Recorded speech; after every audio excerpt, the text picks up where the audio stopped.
Las 7 fases del mantenimiento, vamos con la fase de armonización. Beneficios de la relajación mental y de la meditación.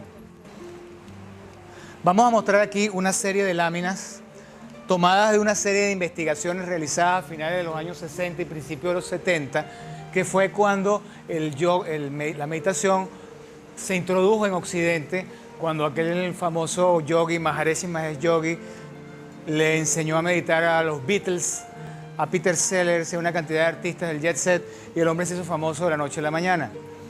Entonces, bueno, se le prestó gran cantidad de atención a esa técnica y se evaluó los beneficios que eso brindaba. Observemos, por ejemplo, la relación que hay entre el sueño y la meditación y la hipnosis, en lo que al consumo de oxígeno se refiere.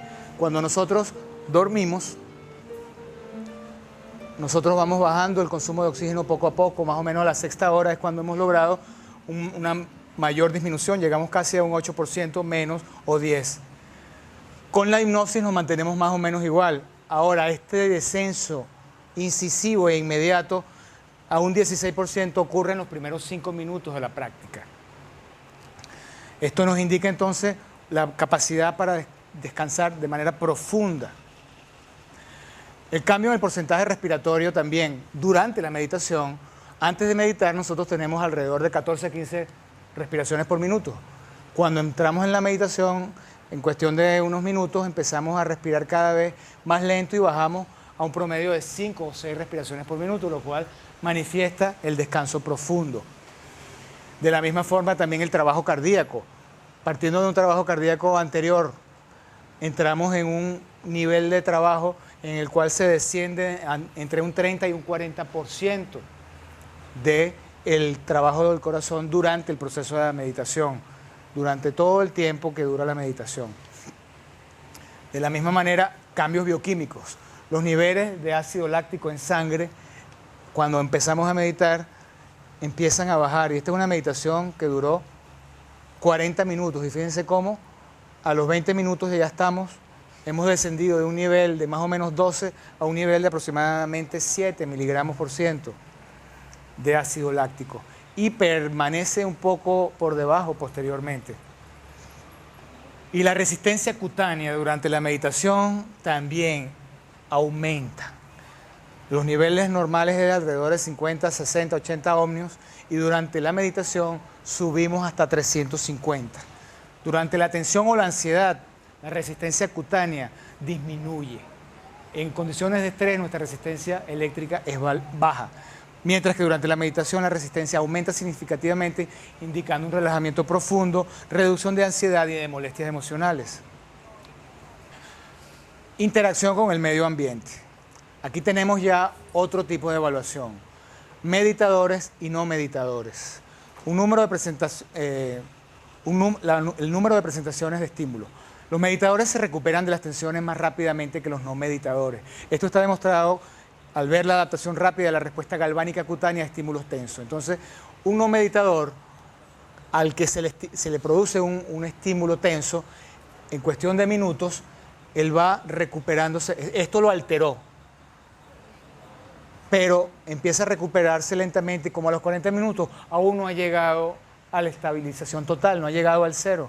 Mientras que en un meditador, en cuestión de 20 a 25 minutos, logra una estabilización total. Esta adaptación más rápida ha sido correlacionada con un estilo de funcionamiento del sistema nervioso central más evolucionado. Además, los meditadores muestran una respuesta más estable ante los estímulos tensos que los no meditadores. La estabilidad en cuanto a la presencia de respuestas galvánicas espontáneas cutáneas. Un no meditador presenta esas alteraciones en la conductibilidad, que se llaman respuestas galvánicas cutáneas espontáneas, lo cual es como decir que una persona que anda un poco nerviosa, que por cualquier cosa se altera. Mientras que en el meditador se observa que las respuestas son mucho menos, lo cual significa pues mayor resistencia a la tensión ambiental, a la enfermedad psicosomática y a la inestabilidad de actuación, eficiencia en la actividad del sistema nervioso y por lo tanto más energía para la actividad. Estamos hablando ya de meditadores y no meditadores. ¿Qué es un meditador? una persona que practica 2 veces al día la meditación por 20 minutos. Alguien que ya después de 2 o 3 semanas de práctica de meditación empiezan a verse en él los beneficios a mediano plazo. Porque anteriormente vimos los beneficios inmediatos, que eran relajación profunda. Ahora empezamos a ver otra serie de beneficios. Sujetos que practican la meditación actúan más rápidamente y son más precisos en una prueba de percepción motora compleja. Entonces, una prueba que el no meditador saca una puntuación de 3, el meditador saca una puntuación mayor por ser más efectivo. Esa buena actuación indica mayor coordinación entre mente y cuerpo, mayor flexibilidad, aumento de percepción consciente, mayor eficiencia e integración neuromuscular. La capacidad de aprendizaje. Fíjense este estudio realizado con una serie de estudiantes. Se observa como meditación, memoria a tiempo largo, memoria a tiempo corto. Quiere decir que los no meditadores recuerdan un tanto por ciento, a corto plazo recuerdan más y a largo plazo recuerdan menos. Un meditador que tiene cierto tiempo meditando logra tener una memoria de casi un 70%, mientras el no meditador es de apenas 40%. Y la memoria a largo plazo también mejora. Lo mismo en cuanto a la inteligencia. Un estudio realizado en Holanda durante un periodo de más de un año indicó un aumento significativo en el grado de crecimiento de la inteligencia entre aquellos que practicaban regularmente la meditación en comparación a un grupo controlado de no meditadores. Observamos cómo el cociente intelectual mejoró en 2 puntos en relación uno al otro. Ambos mejoraron porque el solo hecho de estudiar, de tener retos, desafíos, hacen que una persona desarrolle su inteligencia porque aumentan las conexiones interneuronales. Pero en el meditador hubo un desarrollo mayor. Las reacciones más rápidas. El no meditador, aquí dice tiempo de reacción en segundos. Entonces, la meditación acelera el tiempo de reacción indicando un aumento de vigilancia, coordinación de mente y cuerpo mejorada, reducción de embotamiento y eficacia mejorada en percepción y en actuación. O sea que un meditador antes de meditar reacciona mucho más rápidamente que un no meditador y después de meditar, 15 minutos después, reacciona en menor tiempo, a una mayor efectividad y de reacción. Capacidad de percepción sonora. Esto aquí está puesto en cuanto a frecuencia, pero también funciona lo mismo en cuanto a volumen. Antes de meditar hay una capacidad de audición que permite escuchar frecuencias en cierto rango. Después de la meditación aumenta la capacidad tanto en agudos como en bajos, al igual que en sonidos de menor volumen. Sobre enfermedades psicosomáticas. Por ejemplo, un estudio manifestando que después de comenzar a meditar, el 94% de un grupo de pacientes asmáticos mostró una mejoría, como lo determinaron las medidas fisiológicas de resistencia a la conducción que la espirometría se le realizó. Un 50% de los pacientes mostró mejoría y así lo informaron sus médicos por los síntomas y signos vistos por el médico. Y un volumen de 74% de personas dijeron sentirse mejor. El sistema inmune reforzado. Un examen retrospectivo realizado a 408 meditadores que habían padecido con anterioridad de enfermedades infecciosas muestra que el 79% informó un decrecimiento en el número de enfermedades infecciosas por año. Un grupo bastante despreciable de menos del 20 dijo que estaba igual y un grupo menor del 10 dijo que estaba incluso hasta peor. Lo mismo en cuanto a las alergias. Tenemos de 156 meditadores, el 56% manifestaron mejoría en cuanto al problema alérgico. Esos son valores bastante considerables desde el punto de vista estadístico. La tensión arterial. Personas que antes de meditar tenían 150, 90, después de meditar bajan a 130, 80. Con el pasar del tiempo y la práctica también se observa cómo la meditación tiende a regularizar los valores permanentes de la meditación. El uso de drogas. Personas que meditan en amarillo, observamos cómo el consumo de anfetaminas, barbitúricos, marihuana, LSD, otros alucinógenos y narcóticos, después de practicar la meditación por un periodo de 20 meses, entonces podemos concluir que tanto la necesidad de consumo de drogas como la ansiedad se ven reducidos gracias a los beneficios de la meditación. Aspectos psicológicos. Hay una serie de rasgos negativos que se reducen en los meditadores.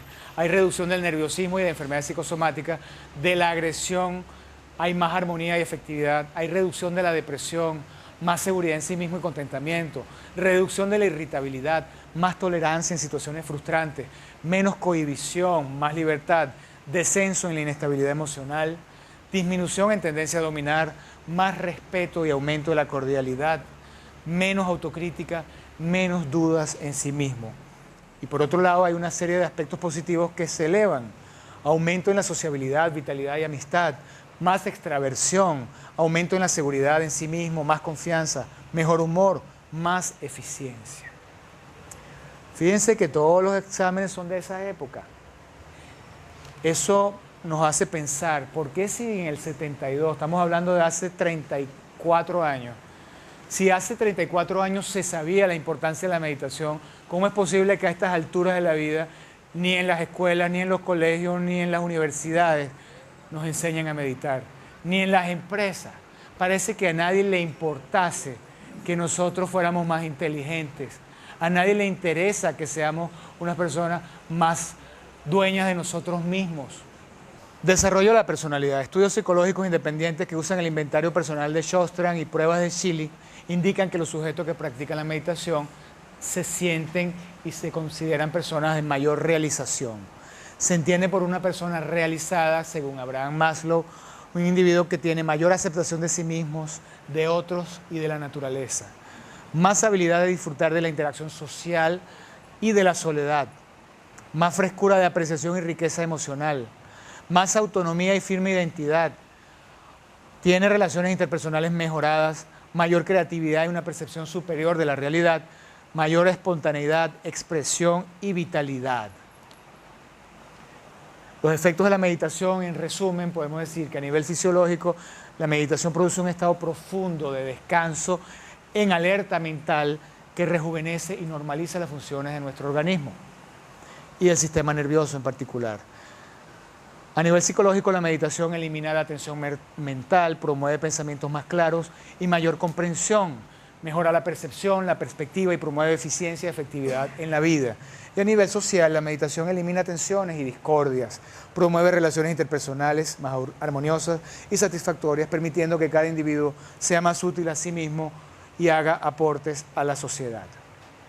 Conclusión: a meditar. Los efectos fisiológicos, psicológicos, sociológicos producen un efecto global de plenitud de vida. La eliminación de anormalidades mentales y físicas mediante la disolución de tensiones profundas produce un sentimiento de plenitud y armonía interna. Es interesante notar que este desarrollo de la vida en valores cada vez más elevados de contentamiento y plenitud se han comprendido desde hace mucho tiempo como desarrollo espiritual. Con los instrumentos de la ciencia moderna podemos ahora evaluar sistemáticamente las causas objetivas y las expresiones de este desarrollo interno personal producido por la meditación.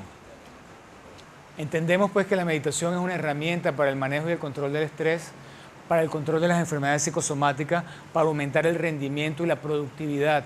Hay cantidad de otras pruebas que no les muestro, realizadas en estudiantes, realizadas en deportistas, realizadas en trabajadores en empresas, donde el rendimiento, la productividad, la eficiencia, la eficacia aumenta después de que las personas adquieren el hábito de meditar 2 veces al día, 20 minutos.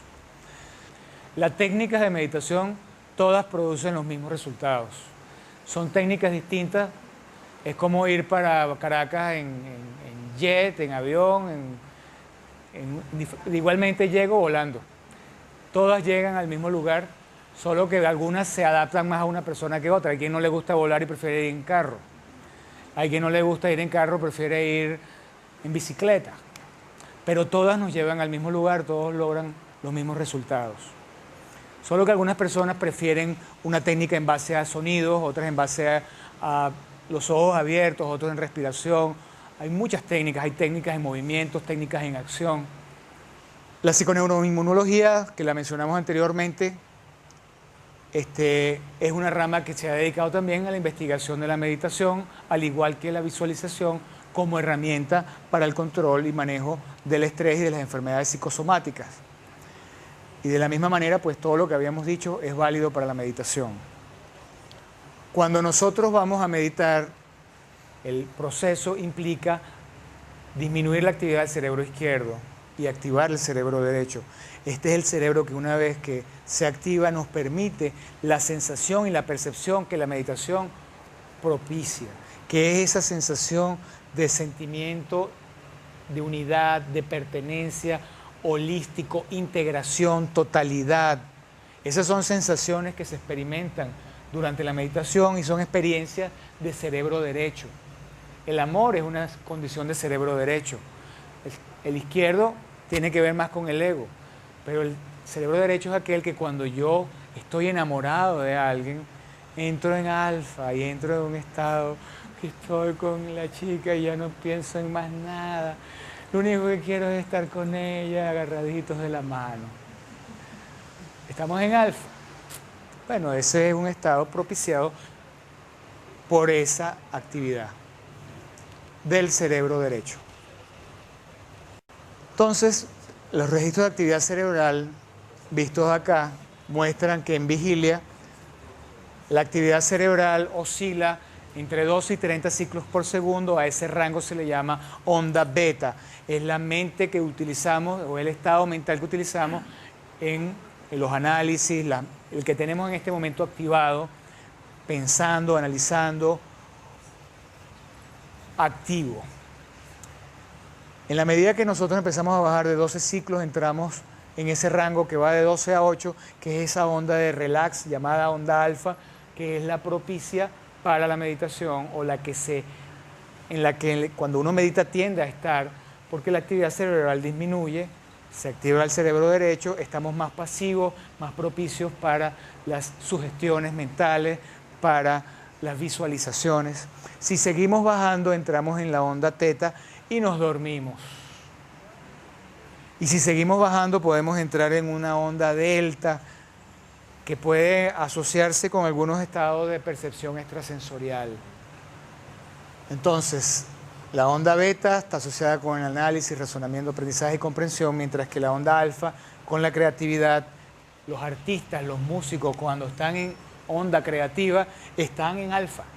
Un pintor frente al lienzo entra en alfa.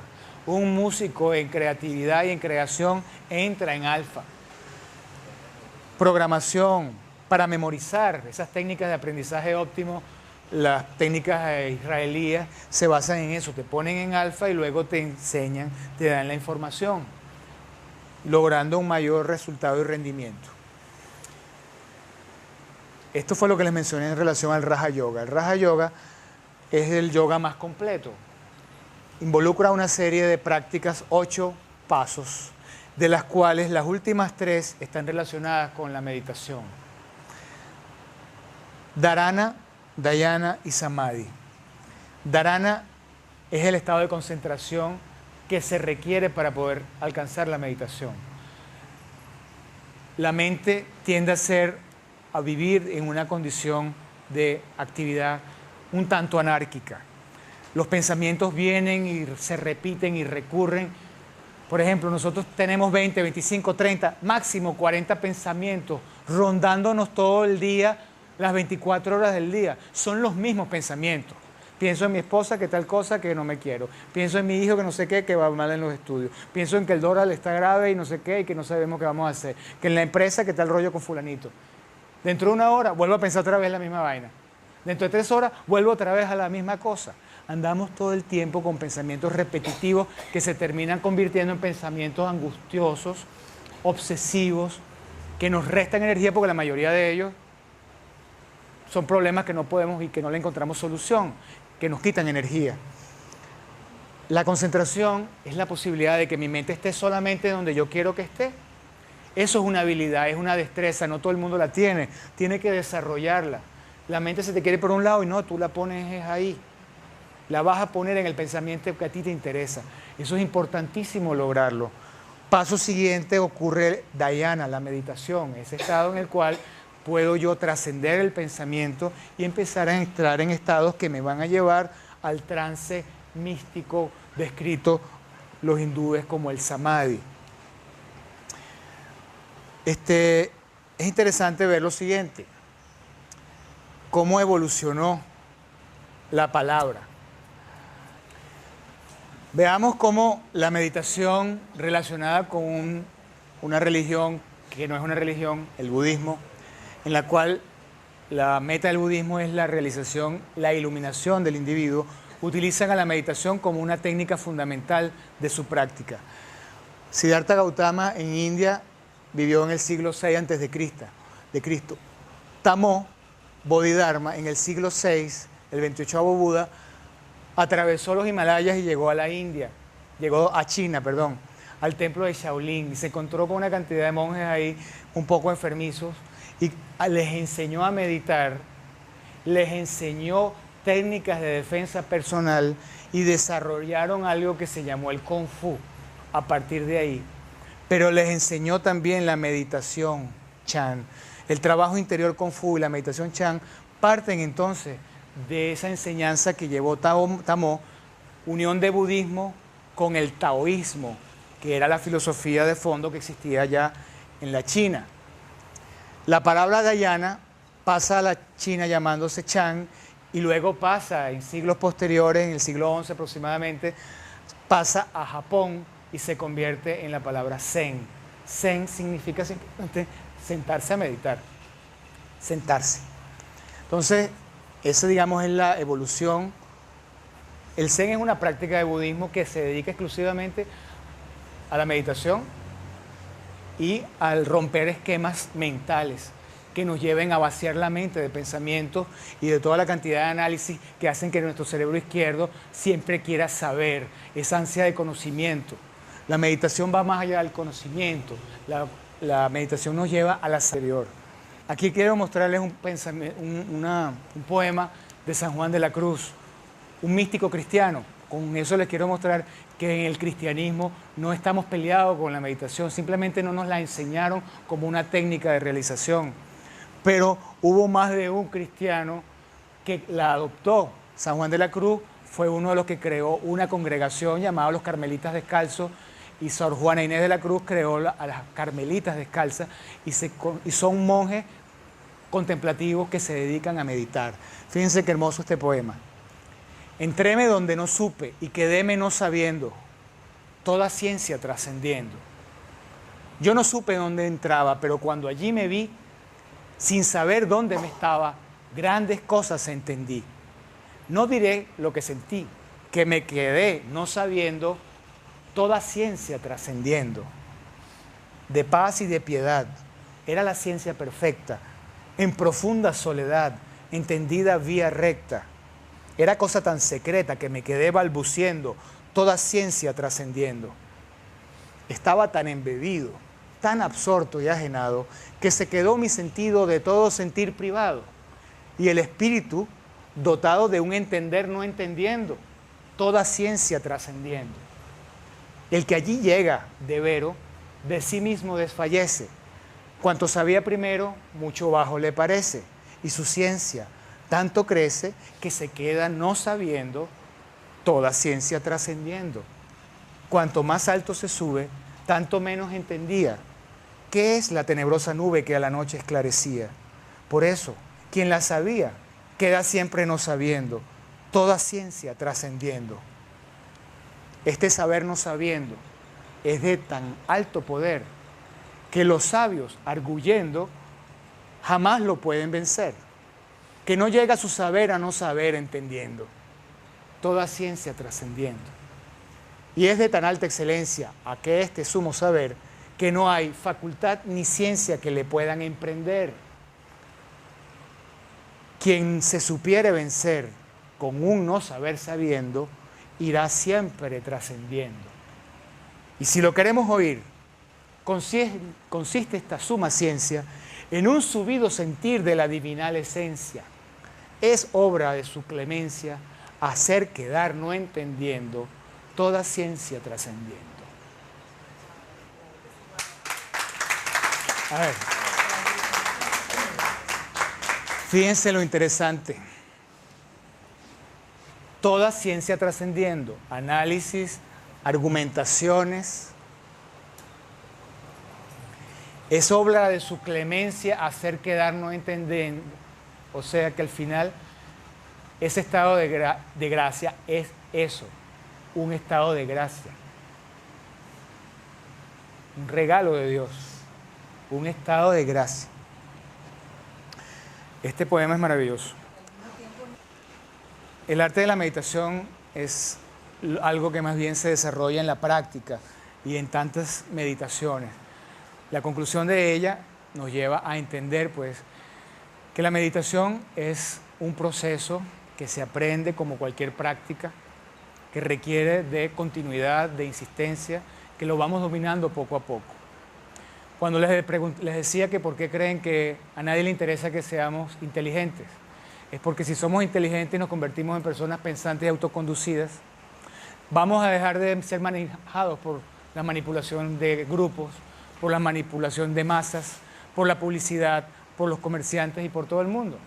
A nadie le interesa que tú seas una persona pensante autoconducida, que en vez de hacer lo que otros te digan y de vivir escuchando las voces de afuera, aprendas a escuchar tu voz interior y escuches y hagas lo que realmente sientas y necesitas.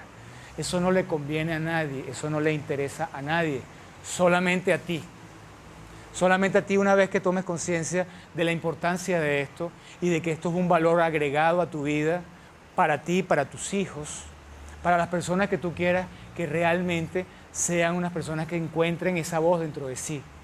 Nosotros estamos alienados porque venimos de querer ser lo que nuestros padres esperaban. Tratando de ser niños buenos, hemos tratado de complacer a todo el mundo. Vivimos en función de las necesidades de otros. Hace años que dejamos de escuchar nuestra voz. Por eso no sabemos cuál es. Nosotros tratamos de hacer silencio y escuchar la voz y hay miles de voces pidiendo cosas distintas. Cuando las callamos todas, es que podemos empezar a escuchar nuestra propia voz. Y esa voz no habla en palabras. Las voces que hablan en palabras corresponden a la mente, al ego y a las necesidades de esa personalidad adquirida. Mi verdadera voz es la voz de mi esencia espiritual. Esa habla en forma de impulsos, de sensaciones, de sensación de presagio, de imágenes, pero no en forma de palabras, porque palabras es el cerebro izquierdo. Por eso, para llegar a meditar tenemos que acallar la mente, y por eso los maestros Zen le rompían los esquemas a los alumnos. Cada vez que venían con preguntas tontas, les hacían una respuesta. ¿Qué es el Zen? Le levantaban un dedo y el tipo se quedaba. ¿Qué es el Zen? El dedo. No, chamo. Lo que te está diciendo es que no es, la pregunta no es la adecuada. Olvídate, el problema no está en la respuesta, el problema está en la pregunta. Ni siquiera tienes que preguntarle, porque el Zen es vivir en el aquí y en el ahora. Es disfrutar lo que tienes enfrente, es disfrutar la esencia de ser, es aprender a hacer desde el ser, porque nosotros hacemos desde el tener, desde el valer, desde el acumular, desde el lograr poder. Todo lo hacemos en función de eso, pero pudiéramos aprender a hacer desde el ser y el estar. O sea, que la actividad no rompa con la meditación, que hagamos del hacer una meditación en movimiento, que vivamos en una meditación constante. Entonces, digamos, hacia allá se avanza. Por supuesto, hay que empezar meditando sentado o meditando como lo hacen en Tai Chi, que se hace en una meditación en movimiento, en la cual estás abstraído exclusivamente para eso. Pero cuando tú logras ya entrar en el espíritu de la meditación, tú puedes meditar manejando un carro, puedes meditar en un ascensor, puedes meditar en cualquier circunstancia de la vida, porque meditar es un estado de conciencia a la final.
La redimensión del ser. Esta fase del mantenimiento consiste en justamente comprender la importancia de todos los aspectos de la vida del ser humano, la complejidad del ser humano y todos los elementos que implican pues, la sanación, no solo física, sino también emocional y espiritual, y de importancia de nuestra verdadera esencia y la relación que existe entre la salud, la enfermedad y la manera pues, como nuestro ser interior nos habla. Desde el punto de vista materialista, nosotros hemos estado orientados y guiados por esta tendencia desde la época de Darwin. Entendemos que somos animales superiores, que hemos evolucionado desarrollando inteligencia emocional, lógica y creativa. Desde este punto de vista, el sufrimiento, la enfermedad, la muerte son enemigos. Por eso los médicos luchamos contra la enfermedad, luchamos contra la muerte. Vano afán, porque lamentablemente pues, la muerte es como parte de la vida. Sin embargo, la vida se considera entonces injusta. Para sobrevivir hay que resistirse al mal, se justifica la ley del más fuerte. El egoísmo y la competitividad desleal son parte de la norma de la vida cotidiana. Entonces, realmente vivimos como en una jungla, en la ley de la jungla, la supervivencia del más apto. De esta manera, el sufrimiento, la enfermedad son cosas que consideramos que no deberían ser. Hacemos todo lo posible por no sufrir. Consideramos que a veces hay injusticias en la vida. Las metas son sexo, poder y dinero. Éxito, belleza, confort. Básicamente, pues, los afanes del ego. Ahora, sin embargo, eso nos hace reflexionar sobre algo. Cuando yo estudiaba medicina me encontré con que un profesor me dijo que en medicina 2 más 2 no son 4. Entonces, puede ser cualquier valor. Eso puede ser bastante desconcertante para todos nosotros. Eso significa que si yo a alguien le doy un tratamiento y a otro le hago el mismo tratamiento, pues de repente a uno no lo funciona y al otro sí. O sea, la medicina no es una ciencia exacta. ¿Por qué será esto? Pues parece ser que en realidad no es una suma algebraica tan sencilla. Parece que lo que tenemos enfrente es una ecuación en la que existe un factor llamado X y un factor llamado Y. Y esa X es el alma y Y es el espíritu. En cuyo caso nosotros deberíamos tal vez despejar primero el valor de X, el valor de Y en esa medida yo puedo saber por qué el resultado 2 más 2 son 10 en vez de ser 4. Porque existe un valor desconocido por nosotros que es 3 y un valor de Y que es 2. Existe entonces otra concepción que incluye la presencia del alma y el espíritu, mientras la medicina ha mantenido esas dos variables fuera de la ecuación. Quizás por eso tantos errores se han cometido. Según la visión humanística, somos almas y espíritus eternos en una experiencia corporal. Para esta visión, el sufrimiento, la enfermedad, la muerte no son contingencias asociadas a las leyes que rigen la dinámica de la vida. Son parte de la vida, es parte del cotidiano, nacer, morir, es la misma naturaleza del cambio. Desde este punto de vista, las experiencias son aprendizaje y todo lo que ocurre obedece a una necesidad en la cual nada se escapa de la justicia divina. Mientras en la visión material cada quien tiende a ser vivo porque vive en un mundo donde aparentemente existen injusticias y yo tengo que jalar hacia mi lado y crear mi propia justicia, desde este punto de vista sí existe una justicia de la cual nadie se escapa. Para esta visión la meta es el aprendizaje y la evolución espiritual. Entonces la pregunta sería, ¿por qué durante tantos años hemos visto estas dos tendencias como algo opuesto.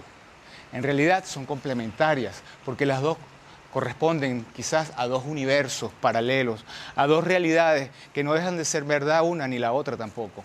Ciertamente somos animales superiores que hemos evolucionado desarrollando autoconciencia, inteligencia emocional, lógica y creativa, pero también somos almas y espíritus eternos en una experiencia corporal. En el plano físico evolucionamos de esta manera, como evolucionaron las especies hasta llegar al ser humano, pero en el plano espiritual somos espíritus y almas que moran en estos cuerpos. De manera que ambas realidades existen. Existe un infinito material, ese universo que conocemos como infinito, del cual somos un planeta dentro de un sistema solar que pertenece a una galaxia que gira en torno a un sol central de múltiples galaxias y múltiples universos aparentemente. Y en el plano espiritual existe también otro infinito totalmente desconocido por nosotros, paralelo a este.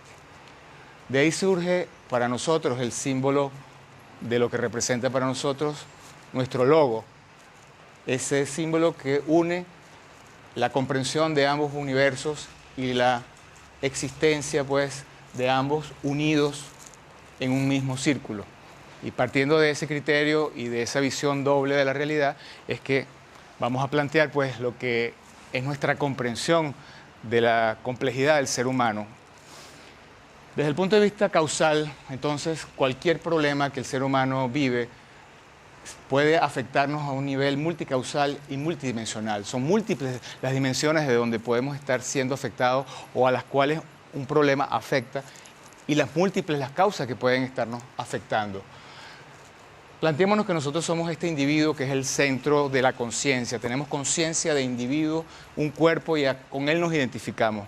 Pero este cuerpo a la vez está formado por sistemas formados por órganos, estos por tejidos, por células, por moléculas, por átomos y estos por partículas. Y a partir de nosotros nos asociamos con nuestros familiares y hacemos la familia. Las familias forman comunidades, estos municipios, estos estados, naciones, planetas, galaxias, universos. Entonces, en el microcosmo, cualquiera de estos niveles puede ser un nivel causal. Yo puedo tener al nivel de tejidos un parásito, por ejemplo, un parásito en el colon, pero a nivel de partículas vivo en un lugar donde hay un cable electromagnético que pasa por arriba de mi casa y que me está afectando.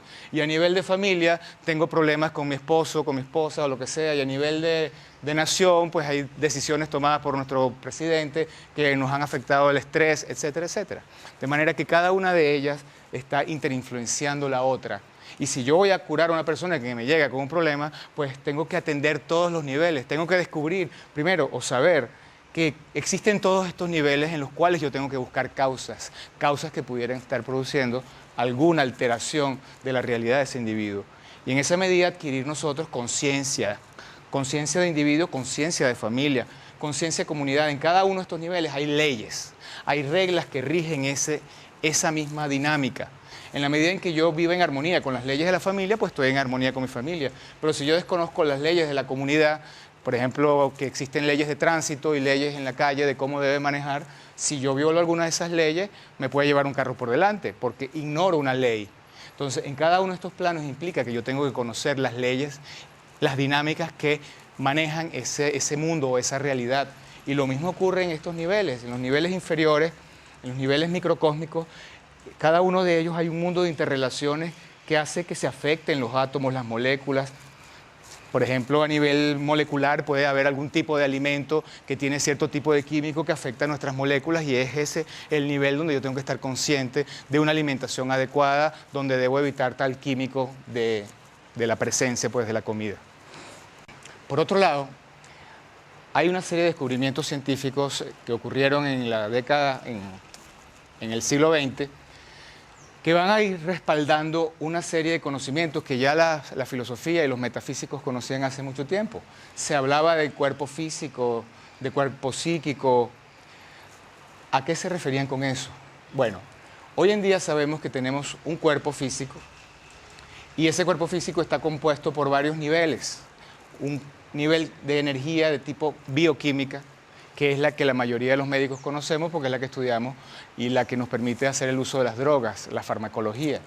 Pero hay otro nivel electromagnético que es más recientemente que lo estamos tomando en cuenta. La influencia que pueden tener las luces, los colores, otros tipos de energía de orden electromagnético que nos pueden afectar. Entonces hoy sabemos que hay plantas que transmiten una energía que tanto puede ser beneficiosa como puede ser negativa. Y el doble etéreo es un aura que rodea nuestro cuerpo. ¿Qué conocimientos avalan esto? Bien, en primer lugar la física cuántica, cuando Einstein empezó a trabajar sobre ella y nos llevó al mundo de las partículas, al mundo de los niveles atómicos y subatómicos, pues llegamos pues a entender que existe una realidad paralela a la realidad que mencionaba en el pasado la física de Newton.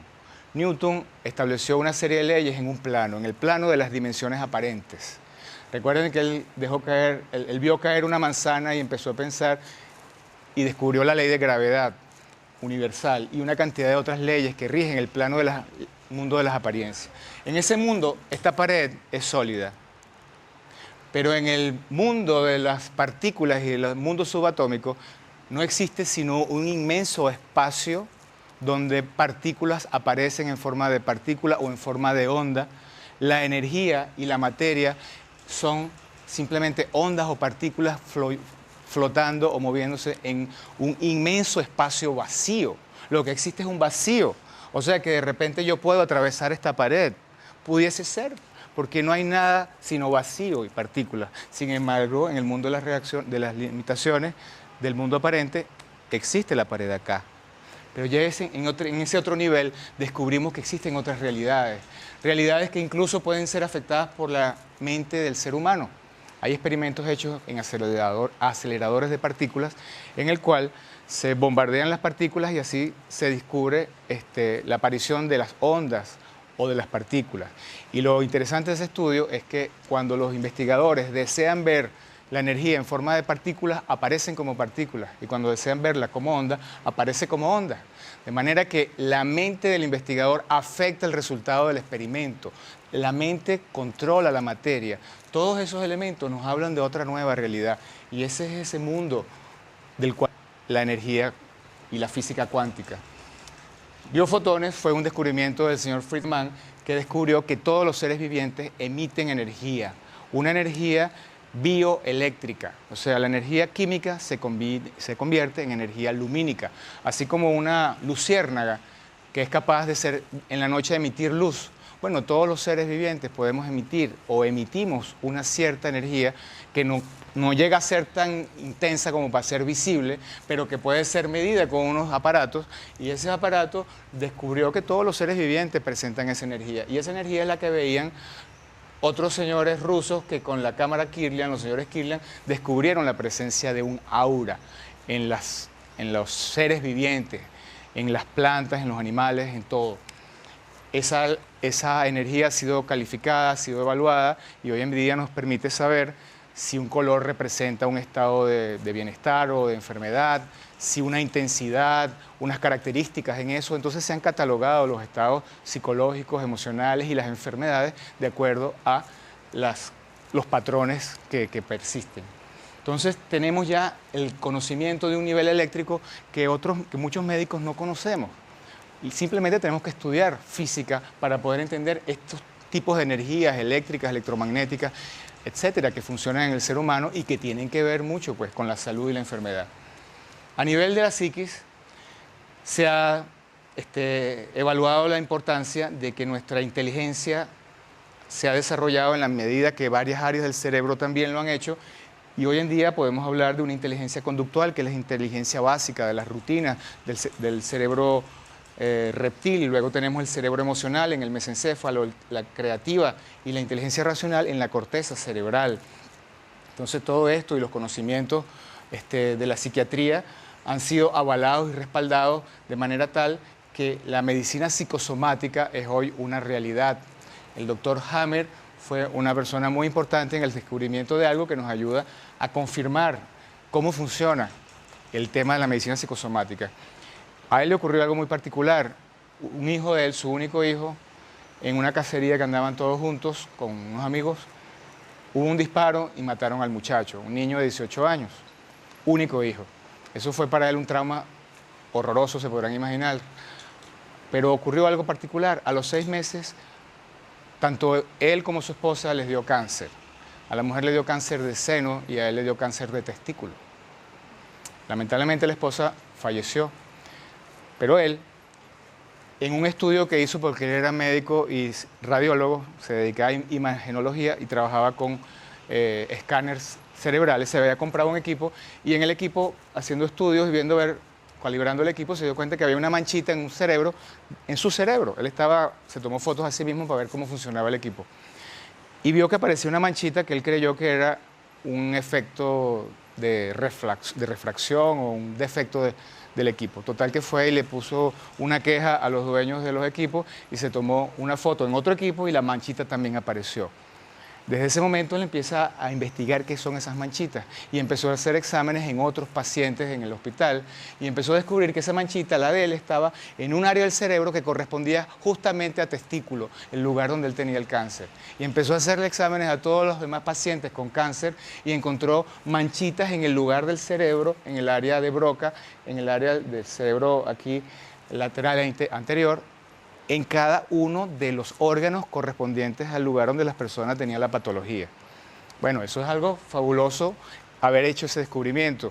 Y mucho más cuando él se puso a investigar en las vidas de todos ellos y descubrió que en cada uno de ellos, en los 6 o 8 o 10 meses anteriores a la aparición del problema, había habido una situación traumática emocional lo suficientemente intensa como para que ellos sintiesen que su vida de alguna manera había cambiado, algo que ellos no podían aceptar, algo que había sido muy fuerte. Bueno, ahí está la gran relación interesantísima pues, que nos plantea la medicina psicosomática, de la cual se ha venido hablando hace muchos años, pero que ahora tenemos una herramienta más científica que nos corrobora esa relación. Y por último tenemos el peso del alma, una investigación que se hizo en los años 20 o 30, en la cual pesaban un cuerpo antes de morirse y luego de morirse, y se descubrió que había una diferencia como entre 20 y 40 miligramos. Ese experimento fue descartado por no haberse considerado lo suficientemente bien regulado, bien científico. Pero últimamente tenemos la aparición de algo que ha revolucionado pues, mundialmente la opinión médica, que son las terapias de regresiones. Se han venido haciendo hace muchos años, pero hace aproximadamente unos 10 o 15 años, en los años 80, el doctor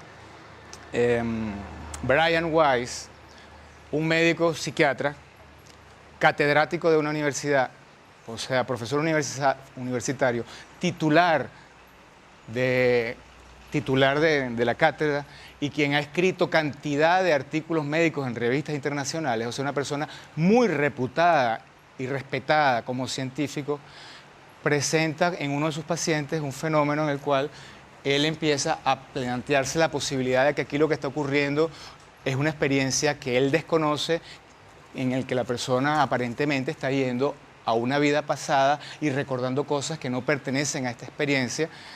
Y bueno, él empieza a investigar eso con toda la credibilidad y con todas las dificultades de que como científico y judeocristiano, pues eso no estaba dentro de sus creencias. Bueno, y se ha encontrado con un fenómeno que se le ha repetido en cantidad de pacientes, que lo ha llevado a cambiar por completo su filosofía de vida y a entender y a darse cuenta que existimos en una realidad espiritual mucho más trascendente de lo que nos imaginamos y que si todos sabíamos que hasta el día de hoy, por nuestra creencia religiosa, que la vida no se acaba con la muerte y que seguramente hay una vida después de esta vida, lo que no sabíamos es que había una vida antes que esta vida. Y eso nos hace cambiar la visión y la comprensión de las cosas que ocurren. Porque la ley de causa y efecto, a través de la cual nosotros nos explicamos los fenómenos, va más allá del nacimiento. Y quizás yo puedo encontrar la causa de un problema no en esta vida, sino más allá. Como ocurre con estos casos psiquiátricos que el doctor ha tratado, que se resistían a cualquier otro tipo de procedimiento psiquiátrico. Por ejemplo, alguien con una fobia al fuego, que ni por vías conductuales ni por psicoanálisis habían salido de la fobia, y este señor en una regresión logra llevarlo a un punto en el que en una encarnación X la persona murió quemado en una celda, y de ahí surge su fobia al fuego, y en la medida que esa persona lo recuerda va sanando la herida, y en este momento resulta terapéutico a tal punto que a la persona se le quita la fobia al fuego. Entonces hemos entrado en una nueva dimensión que nos ayuda a volver a traer a la ecuación el alma y el espíritu. Entonces, como para plantear el esquema y a ver si entendemos un poquito mejor de qué estamos hablando, tratando de esquematizar, diríamos que tenemos un cuerpo físico, un cuerpo emocional, que es el que llamaban el cuerpo astral, o un cuerpo mental, que llaman intelectual, y algo que llamaban también los metafísicos un cuerpo causal. Estos tres cuerpos están asociados en lo que llamamos la personalidad, o sea, la máscara, esa que yo me pongo para ser quien en estos momentos creo que soy. Tengo un cuerpo y soy Efraín Hoffman, médico de raza aria, soy cristiano y viví aquí, viví allá. Toda la historia de esta vida está grabada en mi personalidad, lo que yo creo que soy. El cuerpo físico, como dijimos, con sus niveles químicos, electromagnéticos, etéricos. La psiquis, que involucra al cuerpo emocional y al mental, que según Freud, está dividido en el ello, el yo y el superyo, o el niño, el adulto y el padre, como lo define Eric Berne. El alma, ¿qué será el alma? Y el espíritu. Entonces, ¿qué será el espíritu?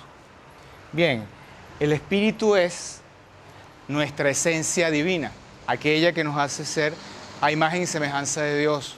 Si Dios es el sol, nosotros somos una llamita individual, con conciencia de yo, pero con todas las posibilidades del fuego. ¿Y qué es el alma?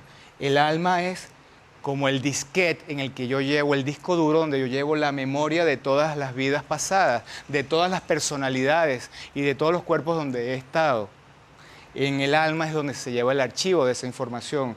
Cuando uno muere, tanto el espíritu se va como el alma. Y en el alma se va la información. Somos espíritus. Nuestra esencia real es la espiritual.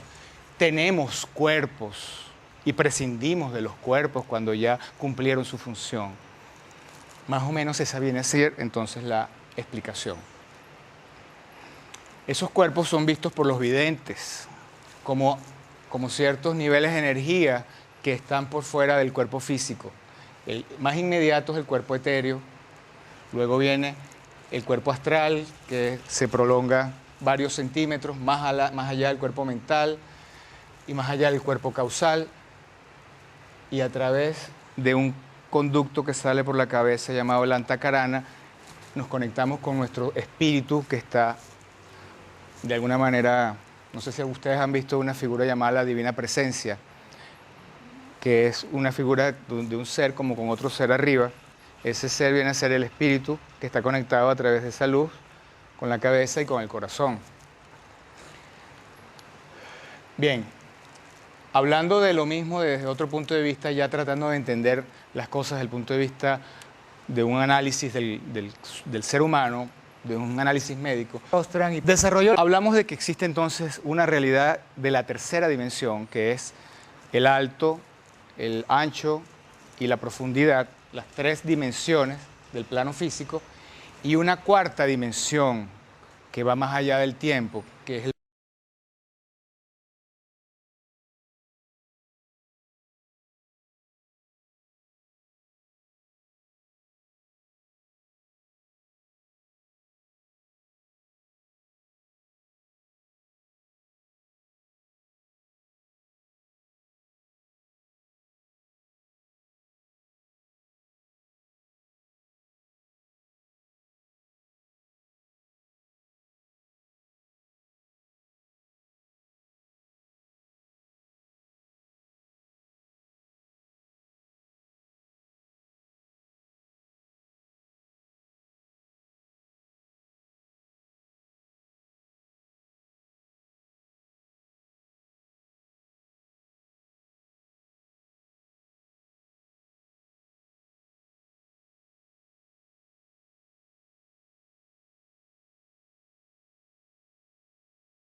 anatómico que está vinculado, que fue descubierto por los chinos y en el cual existe toda una serie de puntos de resistencia eléctrica de la piel menor que los otros, que están conectados entre ellos formando lo que se llaman unos meridianos.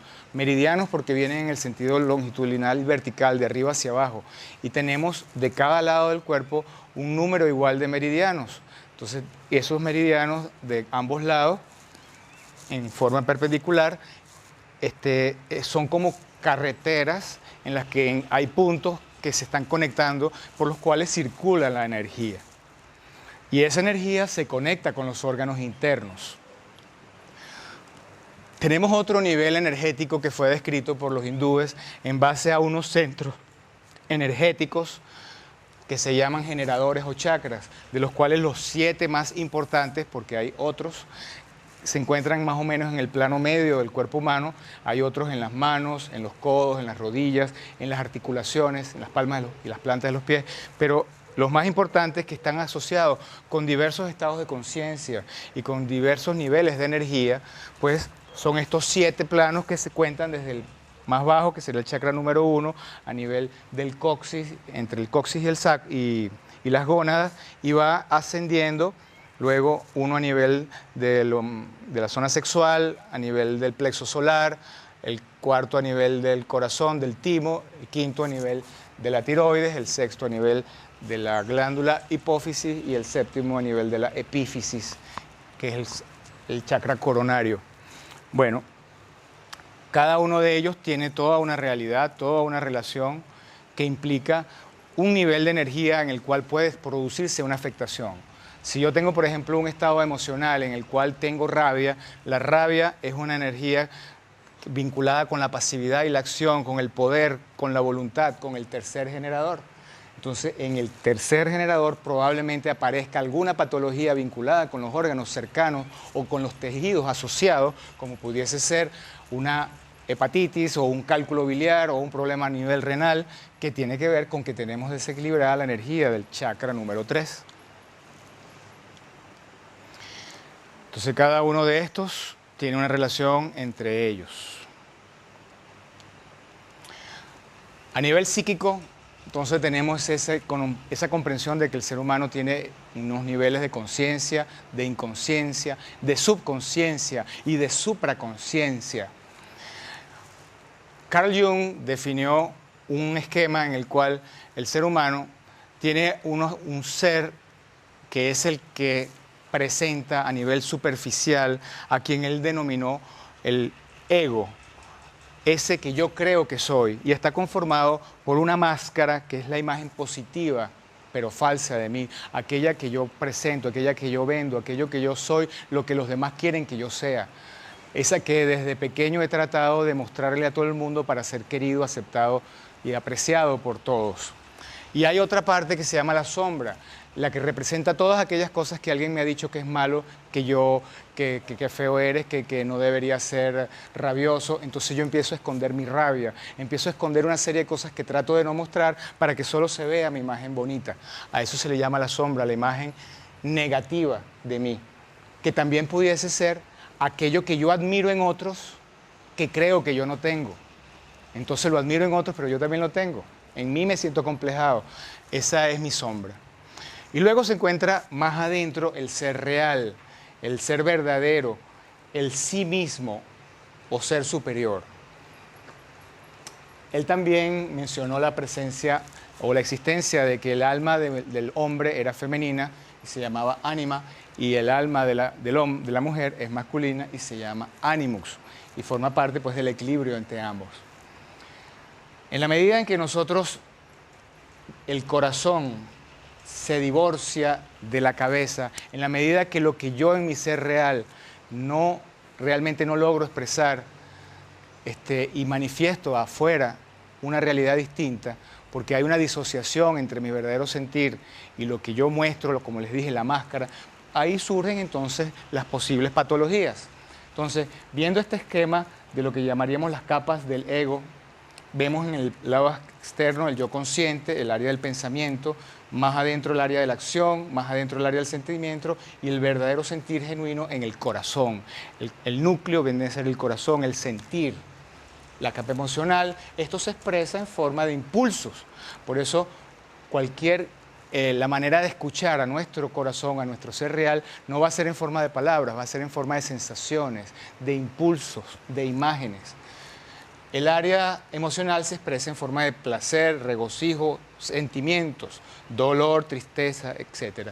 El área somática se expresa a través de los órganos, de los músculos y de la acción.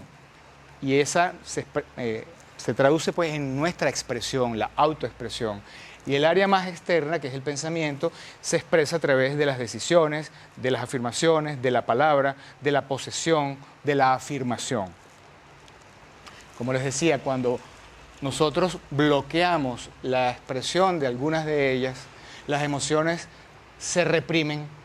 Entonces, la rabia, el dolor, el miedo, la cólera, la tristeza, empiezan a enfermarnos y se pueden manifestar en forma de enfermedades en el cuerpo, en la coraza física, que es el área somática, donde tenemos a los órganos y los músculos, en forma de tensiones musculares o en forma de enfermedades psicosomáticas.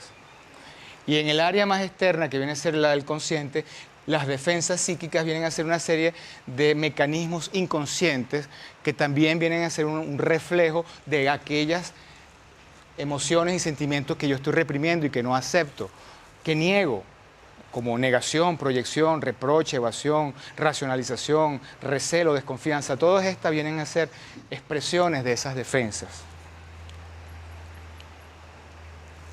Y eso se traduce entonces corporalmente.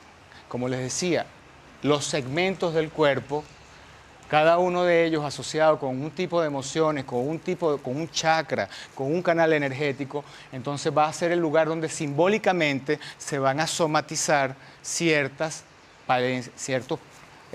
padeceres. Entonces nos encontramos con que el lado derecho del cuerpo corresponde al lado masculino, a la energía yang, el lado izquierdo al lado femenino. Las patologías asociadas con mi lado masculino o con algún personaje masculino se somatizan del lado derecho y las con el sexo contrario del lado izquierdo. Y cada uno de estos niveles entonces presenta una patología. Si yo tengo un problema en los hombros muscular haciéndote un masaje y te lo encuentran, pues eso está asociado seguramente con una responsabilidad. Y un terapeuta corporal que sabe leer el cuerpo se contacta contigo y te ayuda a interpretar y te ayuda a descubrir a través de la manifestación corporal cuál es la emoción o la situación de responsabilidad que en el lado derecho de tu cuerpo o en el lado izquierdo te está afectando, para que uno empiece a contactar. Viene a ser la vía de la sanación, contactarte con la causa que dio origen a eso y empezar a buscar la liberación de las emociones, la sanación de la emoción y al finalmente pues modificar las causas que originan el problema. Entonces, la existencia de estos dos planos, el plano material y el plano espiritual, sobre todo cuando nosotros hemos negado el plano espiritual durante tantos años, nos ha llevado a vivir una dualidad, un conflicto entre la realidad del espíritu y la realidad de la personalidad. Las necesidades del ego, representadas por lo que parezco, la máscara, aquello que yo muestro, son las necesidades creadas, adquiridas de esa parte de mí que se considera el ser alienado. Ahí están las expectativas, ilusiones, ambiciones, poder, belleza, éxito y permanencia, que vienen a ser las expectativas y metas de lo que yo quisiera, lo que yo deseo, lo que yo aspiro, lo que la sociedad me enseña que vale la pena alcanzar, por lo cual yo vivo en función de poseer y tener. Pero por otro lado, nuestro espíritu tiene otra agenda, una agenda distinta, que corresponde a las necesidades del ser real, las necesidades naturales, entre las cuales las necesidades de supervivencia a través de un cuerpo también existen, porque tenemos un ego y tenemos un cuerpo que nos ayuda a sobrevivir, pero somos el ser. Y hay unas necesidades entonces fisiológicas, psicológicas, espirituales, de aprendizaje y realización, cuya verdadera razón de ser llevan a la evolución del ser humano. Cuando nosotros obramos exclusivamente desde el ego, tarde o temprano nos enfermaremos porque este es un estado de estancamiento que más bien puede tender a la involución. Entonces nosotros vivimos en un estrés existencial entre las necesidades del ego que suelen estar alimentadas por la cultura, creando entonces máscaras de éxito, poder y fortaleza, donde todos mostramos que estamos bien, que estoy chévere, corazas que esconden nuestra sensibilidad, nuestros temores y lo que consideramos debilidades. Aprendemos a manipular para obtener a cualquier costa lo que quiero sin necesidad de comprometerme íntimamente. A usar el poder. Entonces, sufrimos. Sufrimos porque la realidad espiritual va por un lado y la realidad material va por el otro. Entonces, en función de la vida espiritual, nosotros al ser, a lo que es, nosotros anteponemos lo que quisiéramos. Y esa es la causa del sufrimiento. Anteponemos a lo que huyendo lo que quisiéramos.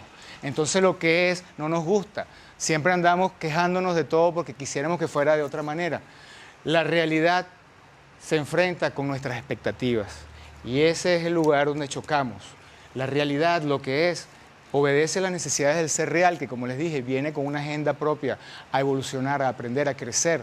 Pero yo a lo mejor decidí que voy a ser dueño de una empresa, hacer otra cantidad de cosas o obtener una cantidad de dinero trabajando en algo, porque eso fuera lo que la empresa paterna o lo que mis padres me dijeron. Y a lo mejor mi espíritu vino con otra intención.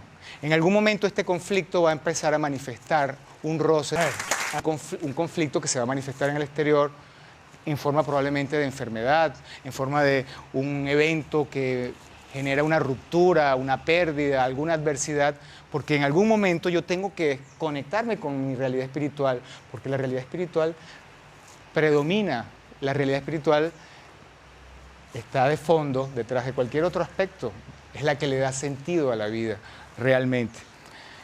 Lo que quisiera, las expectativas obedecen a las preferencias, a las necesidades del ego. Entonces nosotros vivimos una serie de conflictos en diversas áreas de nosotros que están en contra. El espíritu, el ser real, el ser auténtico o corazón, como lo llamamos, se encuentra en conflicto con las necesidades de la materia, del ego, del ser alienado o de la cabeza. La búsqueda de placer se encuentra, por el otro lado, con la huir al dolor. El instinto, la intuición, el niño, con las enseñanzas de la moral, la razón que nos dicta el Padre. Entonces, lo que quiero se pelea con lo que debo, lo que quisiera con lo que puedo. Lo que hago se pelea con lo que no debo. Entonces yo quiero hacer algo y si lo hago, luego me siento mal. Primero me siento feliz porque lo hice, pero después, como es algo que no debía, el Padre me va a castigar y me siento culpable. Y si por el contrario no hago lo que quiero, luego el niño se va a sentir mal y se va a sentir infeliz, se va a sentir víctima. Y vivimos en esa dualidad, en conflicto entre ambas urgencias existenciales en nosotros, generando un estrés permanente. Ese estrés permanente genera un desgaste que va a manifestarse en nuestro organismo físico, emocional y psicológico en forma de enfermedad, en forma de estrés, en forma de síntomas, signos, señales que ignoramos, señales que desde el punto de vista espiritual vienen a ser ese ser espiritual diciéndote, epa, despierta, por ahí no es, ¿qué estás haciendo? Despierta. Por ejemplo, estamos en una reunión donde estamos todos trabajando desde hace 4 o 5 horas con aquel dolor de cabeza y yo, en vez de entender que el dolor de cabeza es una señal para que yo me desconecte del estímulo agresivo, que es seguir en la reunión donde ya estoy obstinado y cansado y agredido, pues yo lo que hago es tomarme una pastilla, o sea, una medicación sintomática, que en el fondo lo que hace es agravar la situación. Y me quedo en la reunión como aparentemente es lo lógico. De esa manera nosotros ignoramos los síntomas, las señales y todas las enfermedades psicosomáticas que lo que nos están diciendo es que estamos colapsando a nuestro cuerpo. Muchos de nosotros entonces ante el estrés o nos evadimos en forma adictiva o simplemente buscamos un alivio sintomático. Y esas señales pueden ser síntomas, pueden ser enfermedades, se manifiestan a veces en forma de adicciones o molestias, o se te presentan como obstáculos, tropiezos o tentaciones en la vida, pero en el fondo son simplemente señales de nuestro ser interior que nos está poniendo pruebas y que nos está tratando de llevar un mensaje. Y por ley de sincronicidad, que es una de las leyes universales, por correspondencia cada quien tiene lo que le corresponde y lo que tenemos es exactamente lo que necesitamos. Eso nos lleva a entender entonces que como es adentro es afuera. Las cosas que yo afuera no veo se nos presentan a veces afuera. Si yo en mí tengo un problema de algo que yo no acepto, a lo mejor se te presenta una persona con ese problema mucho más grande que yo viéndolo en él, en algún momento es capaz que yo descubra que también lo tengo. Al principio, por supuesto, voy a decir que es él, qué horroroso, qué feo. Pero eso que a mí no me gusta en otro, yo lo debo tener aunque sea en un 1%, y no lo debo aceptar, porque por algo no me gusta. Entonces, mientras yo no ame a lo que está afuera, es porque estoy dejando de amar algo que está dentro. Y de esta manera, entonces, las señales se nos presentan con una intención espiritual. El estrés permanente, la codependencia, la alienación, el consumismo, en ese estado en el que vivimos todos, dependiendo de alguna persona, consumiendo alienadamente, al enfrentarse a las problemáticas, ese distrés, entonces, encuentra 3 vías de manifestación, o como enfermedad psicosomática, o como adicciones, o como defensas psicológicas inconscientes. Entonces, resumiendo, el estado de dualidad en el cual vivimos de manera precaria a veces, apenas en un estado de supervivencia, de un equilibrio entre el individuo y la realidad en la cual prácticamente mantenemos aún la imagen de éxito, de que todo está bien, mantiene un cierto equilibrio. Estrés, nos desgastamos, hay síntomas, pero nos tomamos medicamentos, evasiones, con el cual nos adaptamos y mantenemos ese círculo vicioso. Y ahí estamos, mal que bien, sobreviviendo. Pero de repente llega el momento en que ya hasta ahí se nos acabó el cuarto de hora. Viene un desencadenante, viene un cambio. Algo que puede ser expresado como un trauma, una pérdida, una adversidad que genera una desestabilización y nos lleva a entrar en un estado de lo que pudiéramos llamar una crisis, que significa un estado en el cual no puedo seguir como estaba. Definitivamente ya no logro mantenerme en este equilibrio. No puedo seguir como antes. Algo dentro de mí me dice, necesito cambiar. No sé cómo, pero no puedo seguir como estoy. Eso es una crisis. Pues bienvenida a la crisis, porque la crisis no es más que la necesidad de cambio, que se nos manifiesta de esa forma. La vida es cambio y transformación, y a veces con una pérdida, con un derrumbe, que te botan del trabajo, con un divorcio, con la muerte de un ser querido, entramos en un proceso que nos invita a una nueva realidad, donde yo me voy a exponer a nuevas experiencias que me van a llevar a evolucionar, porque lo único que permanece es el cambio constante. La muerte no es más que la otra cara del renacimiento. Para renacer a algo nuevo, tiene que morir la realidad anterior. Entonces nosotros vivimos en cierta forma ese nivel de desgaste y de estrés porque vivimos oponiéndonos ante los cambios, presionando por alcanzar aquello que quiero y resistiéndome a todo lo que no me gusta. Esa es la razón de nuestra tensión interior, ese estado de presión y de resistencia en el cual nos estamos exigiendo. Entonces veamos cómo este esquema nos muestra cómo fluye toda esta realidad. Los cambios en forma de pérdidas, enfermedades o adversidades se presentan para nuestra evolución y crecimiento, obedeciendo a una realidad espiritual que yo ignoro. Ese conflicto constante ante el cual yo me vado y me resisto genera síntomas, las señales que ignoramos, y luego entonces buscamos un tratamiento sintomático, una evasión, para tratar de aminorar, aliviar, paliar, curar, controlar los síntomas. Y en ese estado nos mantenemos años. Hay personas que se mantienen con dolores de cabeza meses, años, jaquecas, hasta que llega un momento en que llega una crisis tan grave que ya ningún medicamento le funciona y entra en una crisis en la cual siente que no puedo seguir como antes y empieza a buscar otro tipo de soluciones en las cuales en algún momento se topa con alguien que va a ser para él la puerta a un despertar espiritual, la puerta a un descubrir, a una renovación que le ayude a asimilar el cambio. En el momento que el individuo acepta el proceso de cambio y la necesidad del cambio, entonces entra en un proceso de sanación porque empieza a reconocer y aceptar la realidad espiritual. Y ese es el proceso de la sanación, el cambio, el conflicto, ante el cual me vado me vado hasta que la crisis se presenta, me expone luego a una oportunidad de crecimiento emocional donde el autoconocimiento, la aceptación, el crecimiento y el desarrollo van a ser las pautas que a lo largo de días, semanas o meses van a producir un fenómeno llamado sanación.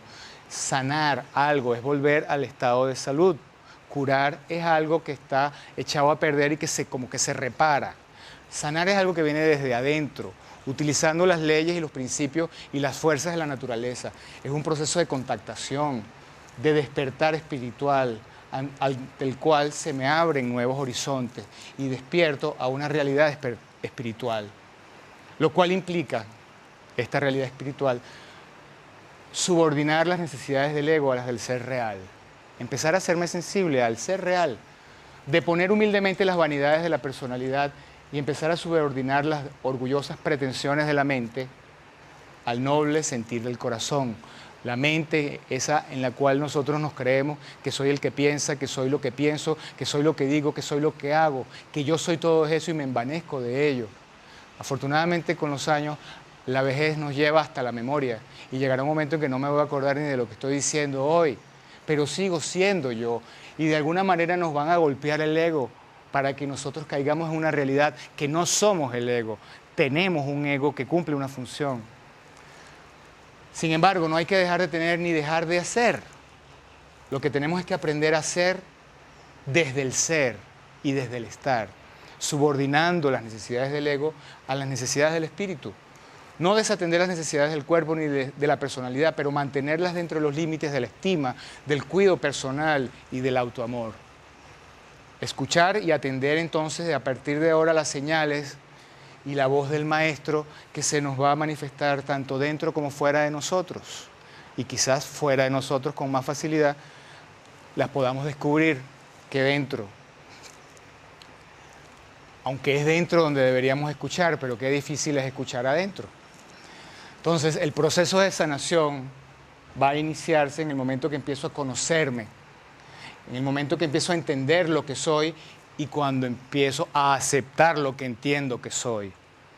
Y ese va a ser el camino para empezar a realizarme en plenitud, disfrutando en plenitud eso que soy y llegando a trascender, pasando de la dualidad a la integración, integrando esa dualidad en mí, aceptando la necesidad de ambas realidades, dándole cabida a ambas de alguna manera, en un proceso que nos va a llevar a lo que las religiones llaman iluminación. Despertar a la realidad espiritual implica reconocer el sentido y propósito espiritual de la existencia y de todo lo que ocurre. Que no estamos solos, que nunca lo hemos estado y que nunca lo estaremos. Que no existe la muerte, solo la vida con sus cambios y renovaciones. Que no hay cabida para el miedo, solo para la fe en medio de la incertidumbre. Porque si hay algo que nunca sabremos es certeza, nunca tendremos certeza de nada. Y esa es una de las características que limitan al plano físico y de las que la ciencia tanto se ufana de tener conocimientos y certeza y cada año echan por el suelo lo que ayer creía que era certeza. No tenemos certeza y no necesitamos tenerla, lo que necesitamos tener es fe para poder superar el miedo. Que nada sabemos y cada día sabemos menos. Que nunca hemos controlado nada ni lo controlaremos. Solo sé que soy y que tú eres y lo único que puedo controlar, si es que puedo, son mis propias debilidades. Despertar a la realidad espiritual implica reconocer que nadie es quien para juzgar a otro, que cada quien tiene lo que le corresponde, que nada es bueno ni malo, todo es valioso y sagrado, todo es necesario y cumple con un propósito en la existencia, que nada se escapa a la justicia divina ni a la normativa y jerarquía espiritual, que nadie tiene el derecho ni el conocimiento para saber lo que otro deba de hacer. El único valor que cuenta es el de escuchar y seguir los designios del propio corazón. Despertar a la realidad espiritual implica reconocer que no soy más que un grano de arena, ni menos que una estrella. Soy especial, único, incomparable e irrepetible como cualquier otro. Que el afán de conocimientos y de control, de triunfos y celebraciones, de logros y realizaciones, son solo vanidad de vanidades, como decía el Cantar de los Cantares.